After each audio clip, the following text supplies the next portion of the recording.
हैं। अच्छा अच्छा, 2-3 हो सकते हैं, ठीक है।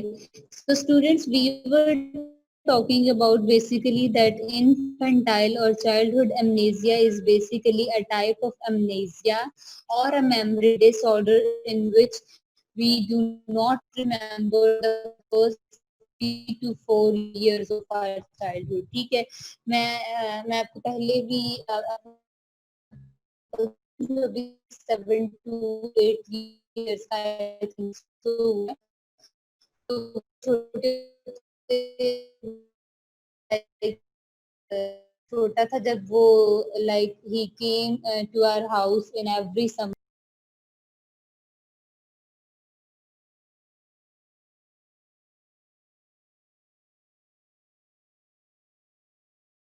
तो उसे वो चीजें याद आ जाती हैं, लेकिन वही वाली बात कि एक आधा इवेंट जरूर याद होता है। तो वो आई थिंक सो जब 3 साल का था, तो उससे पहले हम एक और घर में, तो उसे वो याद है थोड़ा सा, आपकी जब मैं पहले आया था आपका वो वाला घर था, ये कलर का गेट था। मतलब इसका मतलब है कि उसके माइंड में वो थोड़ी सी कहीं ना कहीं उसका शेडो उस मेमोरी का है।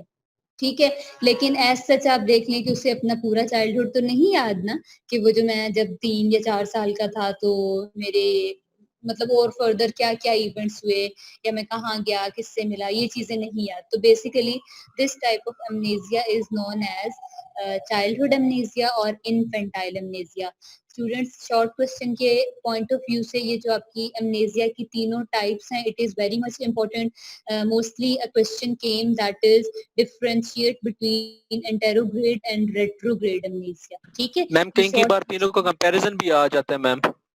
हाँ, कंपैरिजन हो सकता है, लेकिन ज्यादातर आपको पता है डिफरेंशिएशन में दो होते हैं, तो ये यस फर्स्ट मैम। टू जो बहुत ज्यादा कंपैरिजन में आती हैं, और जो इनफेंटाइल या चाइल्डहुड है ये सेपरेटली आ जाता है, इसमें कंपैरिजन कम है, फर्स्ट टू का कंपैरिजन ज्यादा आता है। ठीक है, सो आगे चलें।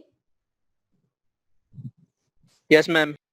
जी, so students, your second one disorder of your memory is known as Alzheimer's disease। ये भी आपको याद होगा, आपने 9th-10th में या फर्स्ट ईयर में जब स्ट्रक्चर ऑफ माइंड या कुछ ये चीजें पढ़ी होंगी, तो वहां आपको याद होगा कि आपने अल्जाइमर डिजीज के बारे में पढ़ा था।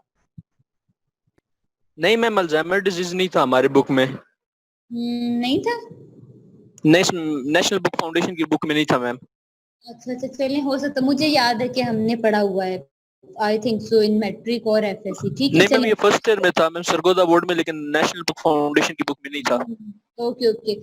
So, students, Alzheimer disease is basically on the name of a scientist whose name is Alzheimer. ठीक है, उसके नेम से ये डिजीज का हम ओरिजिन फाइंड आउट करते हैं। Basically this is a progressive, degenerative and a fatal brain disease. ठीक है, इस ये बड़ी खतरनाक किस्म की, देखें फेटल का भी इन्होंने नाम साथ यूज किया है। It is progressive, degenerative and a fatal brain disease. इसमें क्या होता है कि द सेल कनेक्शंस, जो आपके ब्रेन के सेल्स है ना, जो एक दूसरे के साथ कनेक्शंस है उनका, आपको पता है your brain is in the form of a liquid और स्पॉन्जी मैस की फॉर्म में है ना। तो उस सब का जो एक दूसरे के साथ कनेक्शन है ना, वो जो न्यूरॉन्स का एक दूसरे के साथ कनेक्शन है, तो वो जो कनेक्शन के अंदर कहीं ना कहीं the connection is getting weaker and weaker, and as a result the cells which are connected to each other, they are getting lost, और हम कह सकते हैं कि they are moving far away from each, create हो जाता है, जिसकी वजह से ये डिजीज हमें जो है वो लगना स्टार्ट हो जाती है। और आपको पता है हर याद आ डिजीज गया की, मैम। ठीक है, हर डिजीज की स्टेजेस होती हैं, और वो कहीं ना कहीं फिर आपको पता है लास्ट वन स्टेज जो होती है दैट इज द फटल वन। तो इस तरीके से ये आपकी सेकंड मेमोरी डिजीज है। इस मैम डिजीज में ना माइलिन शीथ होती है, तो उसको थोड़ा सा डैमेज होता है, क्योंकि वो प्रोटीनस होती है और इंसुलेशन होती है, तो इंसुलेशन खत्म हो जाती है उसमें मैम। सही बात आप कर रहे हैं, माइलिन शीथ ही उसका नाम है प्रॉपरली। हमने एक दफा जब हमने अपना ब्रेन का स्ट्रक्चर पढ़ा था, वहां मैंने आपको स्कल के साथ ये एक मेंशन करवाई थी, अगर आपको याद हो। सो ये इसमें डैमेज क्रिएट होता है। सो ये आपकी अल्जाइमर डिजीज मेमोरी की सेकेंड डिजीज बनती है। ठीक है, इसके बाद हम थर्ड डिजीज पे मूव ऑन करते हैं, The third disease is known as Parkinson's disease. It is again on the name of a scientist, a psychologist. Parkinson's disease में बच्चों ये न्यूरोडीजेनरेटिव डिजीज है, ठीक है. Parkinson's disease is basically known as neurodegenerative disease, and neurodegenerative disease is a disease in which the disturbance in neuroses occur. ठीक है, जो आपके न्यूरोसिस है, न्यूरॉन्स हैं, जो उसका प्रोसेस है उसमें डिस्टर्बेंस अकर होती है. और ये जो डिजीज है mostly it happen due to ageing process. ठीक है, मतलब वही जब बुढ़ापे की तरफ हम जा रहे होते हैं तो इसमें कहीं ना कहीं वो तब्दीलियां आ रही होती हैं. हर चीज पहले वाली नहीं रहती, जितनी रिफाइंड फॉर्म में जो हमारे पास चीजें अपनी यूथ में होती हैं तो ऑब्वियसली उनका डेथ एंड डिके भी स्टार्ट होता है कहीं ना कहीं. तो इसमें हमने बात की है कि ये एजिंग की वजह से होती है. Mostly it happened in older people. In that disease basically in our brain you know that some chemical reactions took place. ठीक है, हमारे ब्रेन में chemical reactions होते हैं and in the chemical reactions our brain releases some sort of a chemical which is known as dopamine. ठीक है, वो एक केमिकल सा रिलीज होता है. उस केमिकल रिलीज में जो होती है ना, अब इस वाली डिजीज में वो केमिकल रिलीज प्रॉपर क्वांटिटी में नहीं हो रहा होता. ठीक है, like the quantity of dopamine is affected in that disease. It is not circulating or it is not passing in a proper amount. So as a result, the person who is getting older and older, he is able to face that kind of disease and it is known as Parkinson's disease. ठीक हो गया बच्चों? Yes, ma'am. Okay जी. So आपके students Aahista Aahista आ रहे हैं. Who is Mohammad Zafarullah with the name of Mohammad Zafarullah? None of us boys, ma'am. Girls आप में से किसके नेम का ये कनेक्शन मोहम्मद जफरुल्लाह? मैं डालूंगा. मैम पता नहीं कौन है, पहले भी एक दफा क्लास में था. मैम अमरा के लेक्चर में था. मैम क्या आई डोंट नो बिकॉज आपके तो से ही है. Ayesha is present, Mariam Khurshid, Rida Anwar, Rida Zulfiqar, Sundas, Syed Ali Zain. Abu Bakr is not there, then Rimsha is not there, Mahnoor, Sabiha. ठीक है, ये 4 बच्चे अभी तक नहीं है and I don't know who is Mohammad Zafarullah. ठीक है, सो ये जितने प्रेजेंट है मैं जस्ट उन्हीं की ही. मैम ये एफएससी का लड़का है. अच्छा, कहीं मिस्टेकनली ऐड अप हो गए हैं यहाँ? यस मैम, ये एफएससी का लड़का है मैम. चलें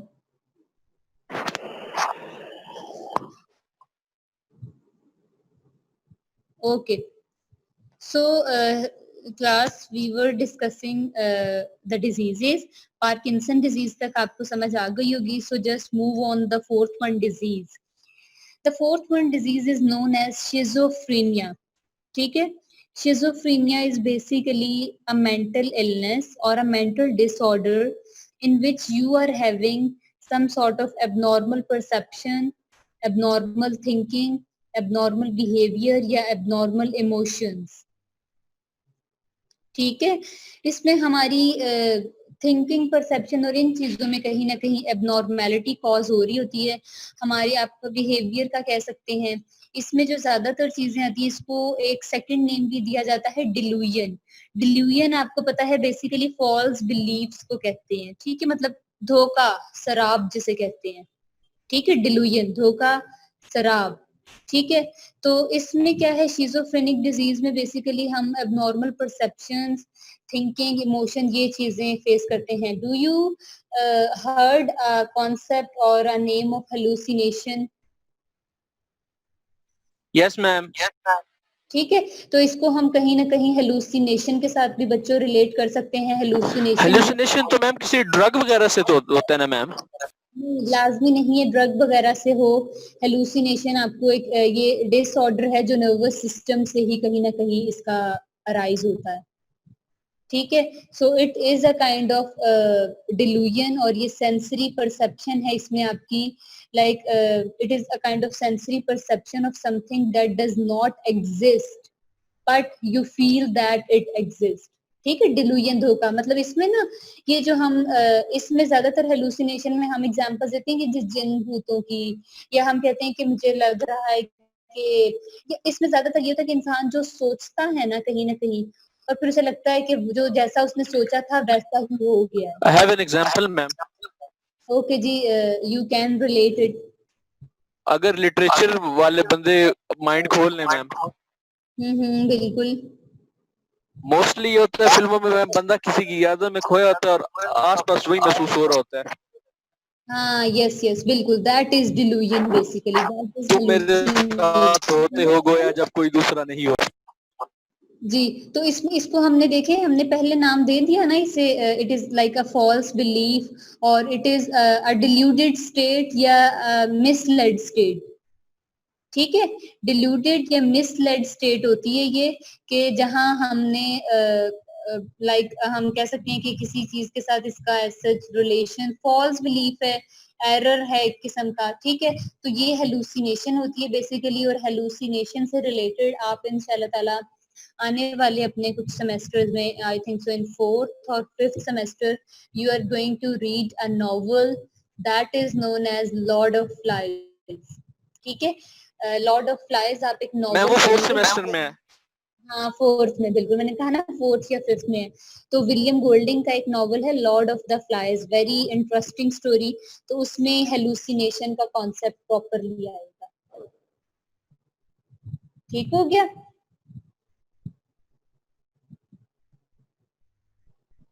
जी। यस तो ये थी इस डिसऑर्डर को, ये जो साइकेट्रिक डिसऑर्डर है जिसको हमने शिजोफ्रेनिया का नाम दिया है, हमने पहले बात कर दी। It is a kind of chronic mental illness, ठीक है, which cause some sort of abnormal perception और एबनॉर्मल इमोशंस, एबनॉर्मल बिहेवियर। ठीक है, तो इसको हम बेसिकली कहते हैं, ये आपके पास शिजोफ्रेनिक स्टेट है। ठीक है, कि मतलब वो जो बिहेव करने वाला इंसान होता है वो एबनॉर्मल बिहेव करता है। लाइक फॉर एग्जांपल, आप इसकी कोई सी भी एग्जांपल दे सकते हैं कि फॉर एग्जांपल मिसलेड बातें या मिसफिट बातें, कि फॉर एग्जांपल अगर कोई टॉपिक कुछ चल रहा है लेकिन खुद से वो, अगर if a patient of schizophrenic patient is there, तो उसकी आप टॉक से हमें अंदाजा हो जाएगा, उसके बिहेवियर से, इमोशन से, इवन इमोशन से हम इस तरीके से अंदाजा लगा सकते हैं। You have notice some sort of people जो अगर बहुत बड़ी भी अगर बात हो जाए तो उसे बहुत लाइटर सा फील करेंगे कि जैसे नहीं कुछ हुआ, और अगर कोई बहुत छोटी सी बात हो गई तो उस पर शायद वो आग बगोला हो जाए, भड़क उठे छोटी सी बात पर भी। ठीक है, तो ये बेसिकली ये शिजोफ्रेनिक जो पेशेंट्स हैं उनकी कंडीशंस ये होती हैं। क्लियर, अब समझ आ गई होगी आपको। Yes ma'am.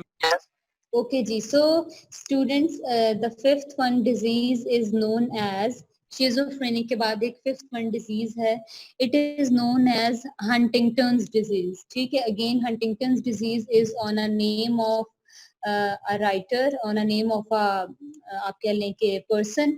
Huntington's disease में basically क्या होता है student, इसको HD भी कहा जाता है, हंटिंगटन डिजीज को HD कहा जाता है, मतलब ये शॉर्टकट इसके लिए, इस मेमोरी डिजीज के लिए HD का नाम दिया जाता है। Huntington disease is a fatal genetic disorder, ठीक है, that causes the progressive breakdown of the nerve cells in the brain. ठीक है, इसमें क्या होता है कि it deteriorates a person's physical and mental abilities। इसमें जो पर्सन की फिजिकल एज वेल एज जो मेंटल एबिलिटीज है ना, दे आर गेटिंग, आप कह लें कि वीकर, और वो जो उसकी प्राइमिंग टास्क है ना, जो उसकी प्राइमरी वर्किंग टास्क हैं, जो उसके प्राइमरी वर्किंग ईयर्स होते हैं उस बंदे के, उस पर्सन के, ये डे बाय डे उसको खराब तर करती जाती है। और इस डिजीज की बेसिकली कोई क्योर नहीं है अभी तक। ठीक है, हंटिंगटन क्योंकि डिजीज मैम जेनेटिकली है ना डिसऑर्डर है मैम, तो फिर जेनेटिकली का तब तक कोई क्योर बना ही नहीं है। तो इसका यही उन्होंने बताया है कि इस डिजीज का ऐसा कोई क्योर नहीं है, ये जेनेटिक डिजीज है और ये इसके जो मोस्ट मतलब इसका जो रेशियो है सच वो इतना ज्यादा नहीं है, बट ये अगर किसी पर्सन को हो जाए, अगर डायग्नोज हो जाए, सो इस डिजीज के बाद almost a person is like he is usually live up to 15 years। इस डिजीज के पता चलने के बाद एक नॉर्मल बीइंग है वो approximately according to doctors 15 years तक जी सकता है मजीद। ठीक है, और इस डिजीज की 5 स्टेजेस हैं।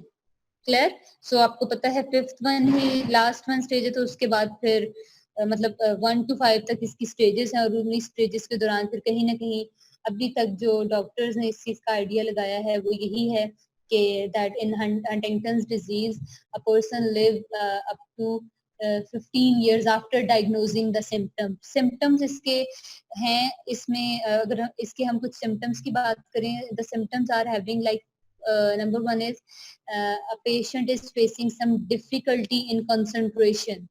ठीक है, कंसंट्रेशन डिफिकल्टी होती है, मेमोरी लैप्सेस होते हैं, लाइक मेमोरी गैप्स होते हैं, आप चीजों को बताकर उनको बनाकर या कुछ भी मतलब कहीं ना कहीं लैप आ जाता है, गैप आ जाता है, आप उनको भूल जाते हैं। इसके बाद जी इसमें डिप्रेशन आ जाता है, मूड स्विंग्स आते हैं, lack of interest in the things, then feeling of hopelessness. ठीक है, इस तरह की चीजें, आप एग्रेसिव बिहेवियर, आपको पता है मेमोरी रिलेटेड इश्यूज जो होते हैं, डिजीजेस होती हैं, almost these are having some sort of same symptoms, है ना, क्योंकि आपको पता है सबसे पहले चेंज हमारे बिहेवियर में ही आता है, तो वो एंजाइटी, डिप्रेशन, वो सब चीजें फिर हमें पता चलती हैं देखने में कि वो किस तरीके की है। ठीक है, तो हंटिंगटन डिजीज की हम बात कर रहे थे। इस डिजीज का आपको पता चल गया कि इसमें हम एग्रेसिव बिहेवियर हो जाता है, मूड स्विंग्स होते हैं, डिजीनेस भी आप कह सकते हैं, मूड स्विंग्स भी शामिल इरिटेबिलिटी। है इसमें? जी बच्चों, मूड स्विंग्स भी शामिल है? इसमें मूड स्विंग्स शामिल हैं, लाइक आपका डिप्रेशन की वजह से कहीं ना कहीं some sort of of mood, low mood, then lack of interest in the things. ठीक है, मुझे इस एक तरह स्टोरी की याद आ चीजें। गई है। If it is relevant you can share. The man who was a hospital. हाँ हाँ सही हो गया, the man who was a hospital. Okay जी, सही, ठीक है, बड़ी अच्छी और समझ तो गई बड़ी, होगी मैम। वही कह रही हूँ, बड़ी अच्छी और बड़ी फनी स्टोरी थी। तो ये बच्चों आपकी डिजीजेस हैं। इसके बाद हमारे पास एक और डिजीज आती है जिसको हम कहते हैं डिमेंशिया। ठीक है, डिमेंशिया भी आपकी एक डिजीज है। इस डिजीज में क्या होता है कि एक मिनट में आप पहले आपकी स्क्रीन शेयर कर दूं आपके सामने, so that having an ease.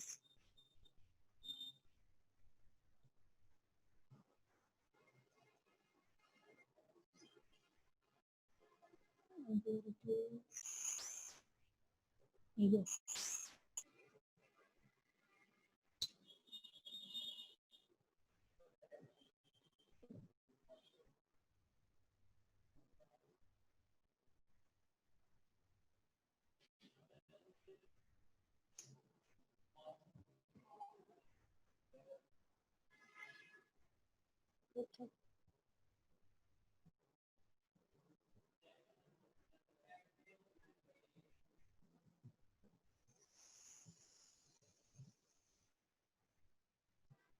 जी, तो डिमेंशिया की हम बात कर रहे थे।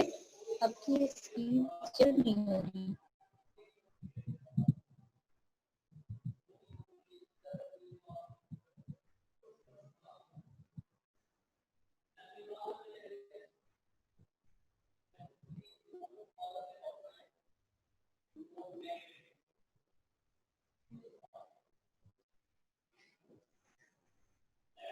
जी स्टूडेंट्स, डिमेंशिया डिजीज की बात करें तो आप चेक कर लीजिए, आपकी होती है शेयर स्क्रीन, तो हो गई जी, हो गई जी। Dementia is a disease. It is a progressive decline in the cognitive functioning. ठीक है, due to any sort of damage or disease in the brain. ठीक है, मतलब इसमें भी असल में ये जो डिमेंशिया डिजीज है ये कहीं ना कहीं पागलपन की तरफ लेकर जाती है, मैडनेस और सैनिटी। ठीक है, तो progressive decline in cognitive functioning, जिसमें हम कहते हैं कि जो हमारा माइंड की वर्किंग है, ब्रेन की वर्किंग है, वो कहीं ना कहीं कम होती जा रही होती है। अगेन ये भी मेमोरी लॉस है किस सेंस में कि मतलब इसमें ये सैनिटी और मैडनेस की तरफ लेकर जाता है।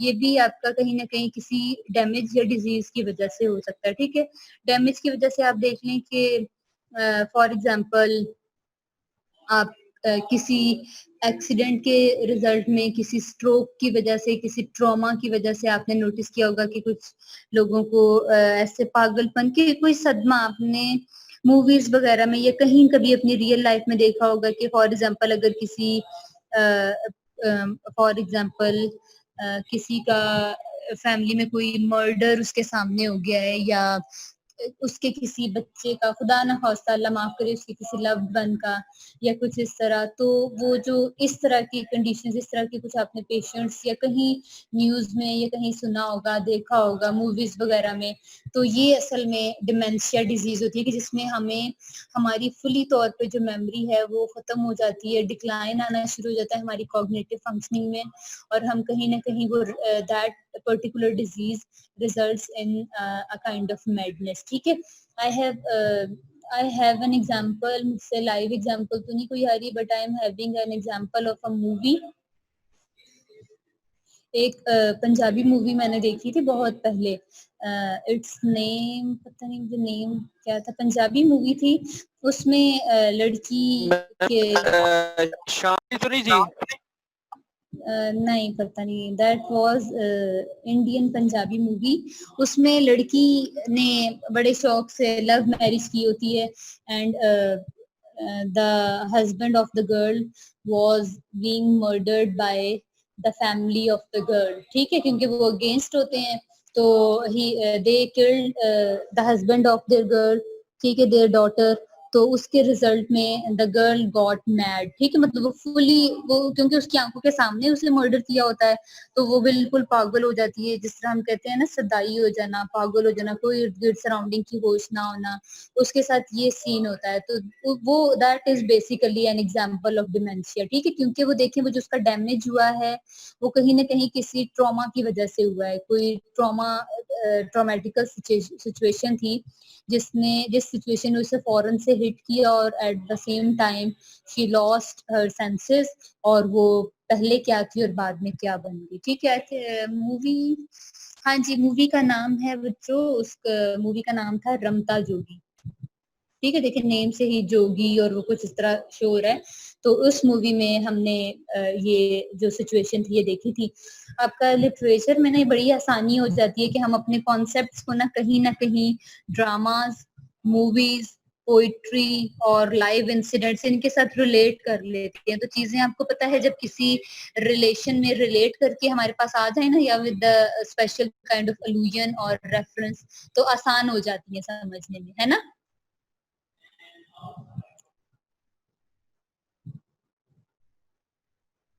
So it is easy for you all people कि आप इनको लिटरेचर से ज्यादा आसान हो ही नहीं सकता।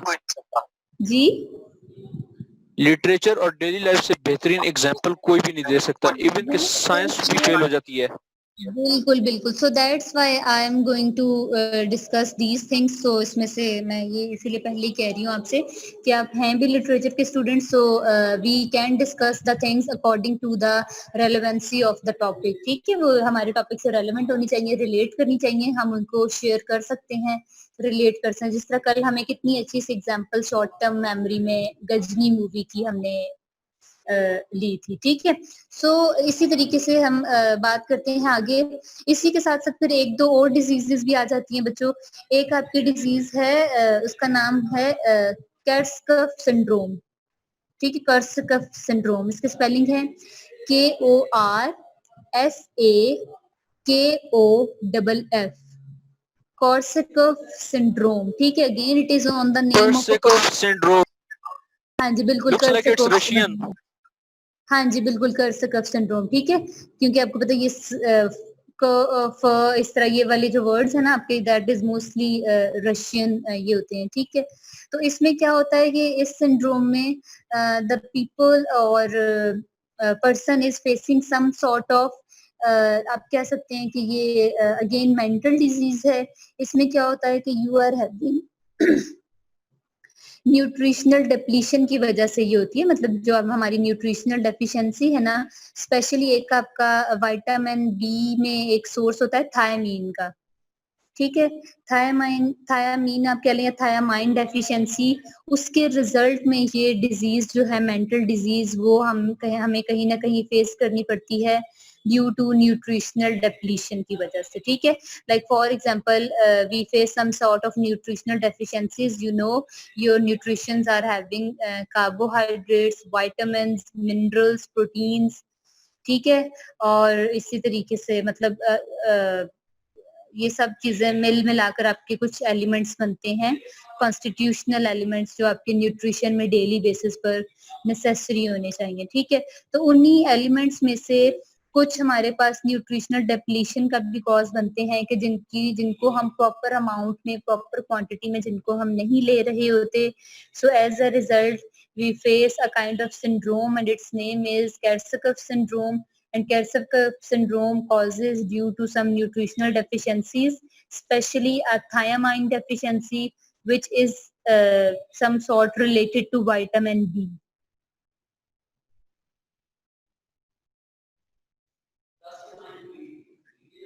So thiamine deficiency से ये cause होती है। अब हम कुछ फैक्टर्स देख लेते हैं इन डिजीजेस के बाद। अगर आपके माइंड में इसके अलावा बच्चों ये हम डिजीजेस की बात कर रहे थे, इसके अलावा कह रही थी कि ये तो हमने बेसिक डिस्कवर कर लिए हैं हमने, जो हमारे मेजर वन है, जो ज्यादातर मेमोरी लॉसेस हैं, मेमोरी डिजीजेस हैं, डिसऑर्डर्स हैं, हमने उनको कवर अप कर लिया है। I was talking about that, कुछ आपकी हेड इंजरीज, मतलब आप हेड इंजरी को भी बाकायदा मेंटल डिसऑर्डर में ले सकते हैं, ठीक है। कि for example any sort of head injury due to an accident or some other thing, ठीक है। मतलब इसमें भी आपकी जो ऑब्वियसली जब हेड इंजरी आई है तो कहीं ना कहीं जो ह्यूमन कॉन्शियसनेस है वो कहीं ना कहीं से तो इफेक्ट होती है, ठीक है। तो हेड इंजरी आपकी एक और उसमें डिसऑर्डर में फॉल करता है। देन आपका जो मेमोरी लॉस है, प्रॉपरली मेमोरी लॉस, उसको भी हम डिसऑर्डर में काउंट करते हैं कि याददाश्त चले जाना, खत्म हो जाना। You have noticed in the movies और अगेन इन रियल लाइफ कि जिसमें हम कोमा कहते हैं बाकायदा, ठीक है। जिस स्टेज को हम कोमा कहते हैं, that is related to the memory, ठीक है। कि मतलब वो जो पेशेंट होता है उसको कहीं ना कहीं जो भी जिस भी it is due to an accident or a stroke or a trauma or an injury, किसी भी चीज की वजह से जो उसको वो अपने सेंसेस में जब वापस नहीं आ रहा होता, ही इज नॉट कॉन्शियस, ही और शी इज नॉट कॉन्शियस, तो उसको हम बाकायदा कहते हैं कि वो आपकी मेमोरी लॉस है। जिसमें आपको पता है कि डिफरेंट थेरेपीज होती हैं और उसमें तो कुछ डॉक्टर्स को भी नहीं है सच कुछ पता होता, इतनी लाइक वो क्रिटिकल सिचुएशन है। बट अगेन मिरेकल्स हैपन, ठीक है। इसी दुनिया में मिरेकल्स भी होते हैं, तो हमने देखा है, सुना है, तो हमें ये चीजें भी इन चीजों का भी हमें इल्म है, ठीक है। सो मेंटल डिसऑर्डर्स को या मेमोरी डिसऑर्डर्स को आप कह सकते हैं they ranges from mild to severe mental disorders, ठीक है। And in all of the disorders neurological disorder और neurological damage occur which affect the structure of the mind, which affect the storage capacity, which affect the retention and recollection of the memories, ठीक है। तो ये सारी चीजें इसके result में होती हैं। और हमने बात कर दी ये डिसऑर्डर्स एजिंग की वजह से भी हो सकते हैं, इसमें कोई ना कोई हमारा अपना रिस्क फैक्टर हो सकता है, हमारी कोई डाइट या हमारे ही कोई फैक्टर इसमें शामिल हो सकता है। देन इसमें हमारी कोई जेनेटिकली भी हो सकती है। देन आप कह सकते हैं कि एक्सीडेंटल, ठीक है। डिफरेंट किस्म की ये इसमें जो चीजें हैं वो फॉल आउट करती हैं। क्लियर हो गया। फिर आपको पता है सबसे पहले मेंटल डिसऑर्डर्स को डायग्नोज करने के लिए आपके पास कुछ टेक्निक्स होती हैं, न्यूरो इमेजिंग टेक्निक्स उनको कहते हैं। अब तो रिसेंट इयर्स में ये वाली टेक्निक्स बहुत ज्यादा आप कह लें कि यूजफुल हैं, और इनकी वजह से हम बहुत सारी चीजों को, बहुत सारी डिजीजेस को इनसाइट करने का हमें मौका मिला है। ठीक है, so that is basically neuro imaging technique, जिसमें MRI आता है, CAT है एक आपकी स्कैनिंग, और PET है। ठीक है, तो ये आपकी ऐसी चीजें हैं जो physiologically as well as neurologically they can easily diagnose the disorder of your mental level or your brain. Clear है बच्चों?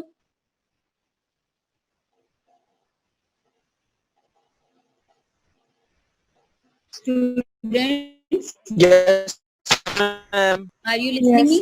Yes, ma'am.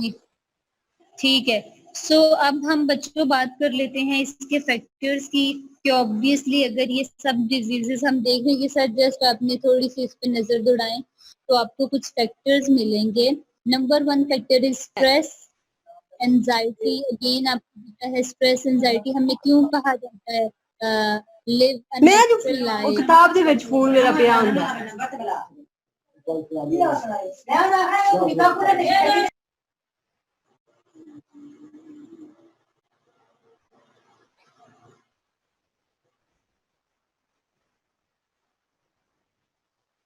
So students, we were talking about that कि हमारे पास कुछ फैक्टर्स होते हैं जो इसके लिए रिस्पॉन्सिबल होते हैं। So stress and anxiety is number 1 factor, as we are living in a modern age, we are living a machine life.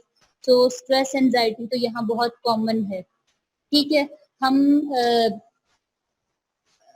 एक ऐसी लाइफ स्पेंड कर रहे हैं जहाँ हमें किसी न किसी इशू, किसी न किसी प्रॉब्लम, कोई टेंशन, कोई आप कह लें कि मेंटल स्ट्रेस, कहीं ना कहीं ये चीजें फेस करनी पड़ती हैं। तो इसका मतलब है कि हमें जब अपने माइंड को हमने अच्छा रखना है, फ्रेश रखना है, हम नहीं चाहते कि हमें कोई डिजीज लगे, कोई डिसऑर्डर हम फेस करें। So try to live a healthy and happier life. ठीक है, नो डाउट चीजों की टेंशन, फ्रस्ट्रेशन होती है, हम थोड़ी देर के लिए हो जाते हैं, but it is a research, कहा जाता है कि हम अगर 24 आवर्स की एक हमारा जो टाइम स्पेन है 24 आवर्स का, अगर हम अपनी लाइफ रूटीन में से just try to set 1 hour for your own self.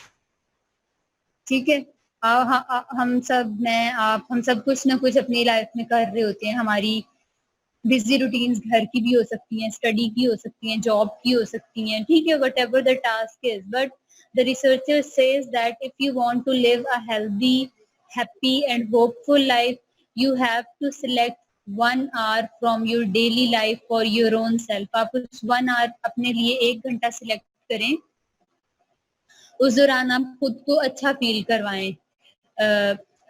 Consider your self अ वर्दी पर्सन। ठीक है, खुद को अडोर करें, अपने लिए टाइम निकालें। लाइक आप उसे कह सकते हैं मी टाइम। ठीक है, मी टाइम जो सिर्फ आपका अपना है, उसमें कोई थर्ड पर्सन, कोई सेकंड पर्सन इन्वॉल्व नहीं है। That is for your own self. आप उसमें खुद को अडोर करें। आप जिस चीज में भी आप इंटरेस्ट फील कर सकते हैं आप वो करें।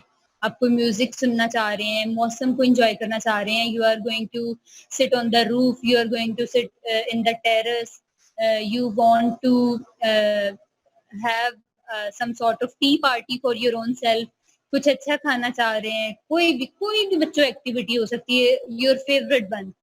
ठीक है, but try to follow that one schedule. इसकी वजह से हमारी लाइफ की बहुत सारी वरीज सॉर्ट आउट भी हो सकती हैं और हमारे लिए एक अच्छा गुड टाइम निकलेगा।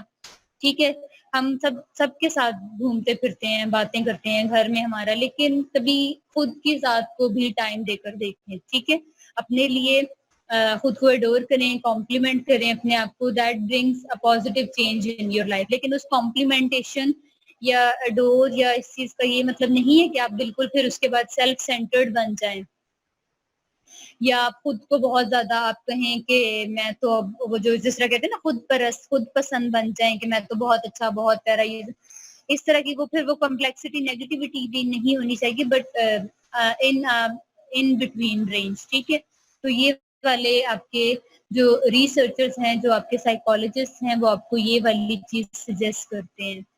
The second one is caffeine again, which is in coffees and tea. ठीक है, मतलब आपकी चाय, मैम आप कॉफी. मेरी चाय के पीछे पड़ गए हैं. मैं कैसे पढ़ी हूँ? मैंने तो पिछले आपके पॉइंट में ये भी कहा है कि अपने लिए कभी कभी कोई टी पार्टी रख लिया करें. So मैम देख लें, चाय चाय के दुश्मन है ये लोग. ठीक है. So students, we were talking about the factor that आपकी एंजाइटी, देन कैफीन, जो आपकी स्पेशली आपकी ये जो सॉफ्ट ड्रिंक्स टाइप्स और आपके कॉफी, टीज, इन चीजों में मतलब इसका भी बहुत एक्सेस नहीं होना चाहिए.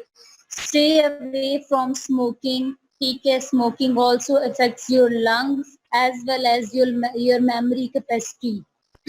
ठीक है. देन मेडिकेशन, अगर बहुत ज्यादा मेडिकेशन एक प्रॉपर यूज में आई जा रही है, no change in the medication, you are continuously taking, so that thing also affects your mental level. Nutritional deficiencies, which I have discussed with you earlier, stroke or lack of sleep. ठीक है, these are the possible factors which are responsible for the memory loss, and try to avoid these factors because they can become some sort of risky factors. ठीक है, they can become risky also if they are in excess, and as we know, excess of anything is very bad, very dangerous for you. So try to have all the things in a mediocre condition. ठीक है, एक आपके पास normal condition होनी चाहिए, not too much and not less than the proper quantity. Okay, तो ये आपका students memory loss का टॉपिक था. But again I am having one thing, एक आपके पास एक मैंने आपसे कॉन्सेप्ट रिलेट करना था. आई forget to write it on the board, so just listen me.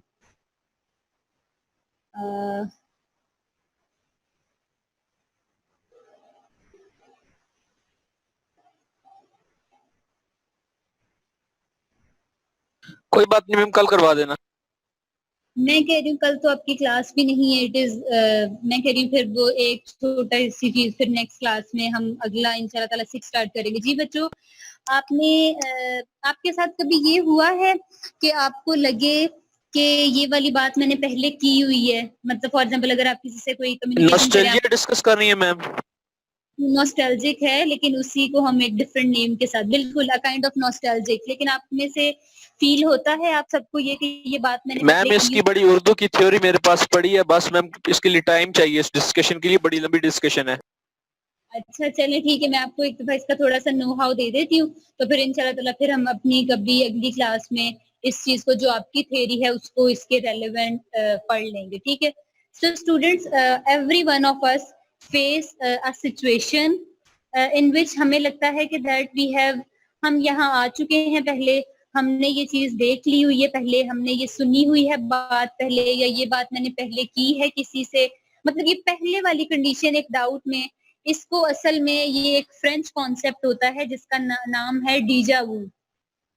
ठीक है, डीजा वू, जी डीजा वू है जी, deja vu, DEJA, then a kind of hyphen, एक डैश है बीच में, और वू, VU. So deja vu is a French concept, a French term, and its literal meaning is that you have already seen something. इसका मतलब होता है already seen, वही जो हम कहते हैं कि पहले से देखी हुई है, सुनी हुई है, कही हुई है. It is mostly occurred, बच्चों इसके ऊपर रिसर्च हुई है, and it occurred mostly in 60 to 80% of the people.